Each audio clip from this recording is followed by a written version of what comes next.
మీ journey గురించి, experience గురించి and ఎప్పుడు స్టార్ట్ చేశారు, ఎలా స్టార్ట్ చేశారు, వాటన్నిటి గురించి ఒకసారి చెప్తారా? ఓకే. ఓకే. సో ఫస్ట్ అయితే నేను ఈ ఫీల్డ్కి వచ్చింది మెహందీ ఆర్టిస్ట్ కింద వచ్చాను. ఓకే. తర్వాత మెహందీస్ కొన్ని ఇయర్స్ వేస్తూ తర్వాత ట్రైనింగ్ కూడా ఇచ్చాను మెహందీకి.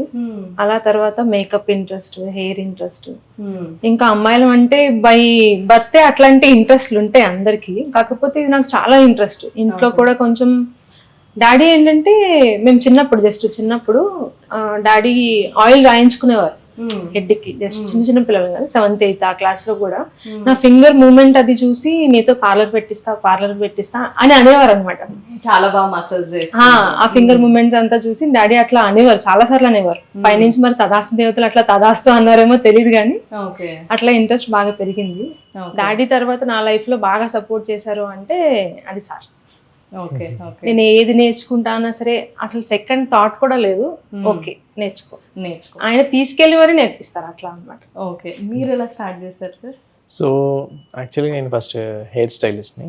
ఓకే. సో దాని తర్వాత సెలూన్స్ పెట్టాము, కొన్ని చోట్ల జాబ్ చేశాను, ట్రైనర్గా కూడా జాబ్ చేశాను. తర్వాత కొన్ని సెలూన్స్ పెట్టాము. లాక్డౌన్లో కొంచెం కొన్ని ఇష్యూస్ వల్ల సెలూన్స్ తీసేయాల్సి వచ్చింది. ఇంకా దాని తర్వాత సెలూన్ ఉన్నప్పుడు కూడా అకాడమీ రన్ చేసాము. బట్ అప్పట్లో అంత ఇన్స్టాగ్రామ్, అంత పబ్లిసిటీ, అంత మార్కెటింగ్ అంత లేదు కాబట్టి ఆఫ్టర్ లాక్డౌన్ తర్వాత ఈ మేకప్ ఫీల్డ్ అనేది బాగా బూమ్ అయింది. సో దాని తర్వాత ఇంకా కంప్లీట్గా అకాడమీ రన్ చేసాము, దానికే స్టిక్ అయ్యాము అనమాట. ఇంకా సో ఇంకా సెలూన్స్ తీసేసి ఓన్లీ కంప్లీట్గా అకాడమీ రన్ చేసాము.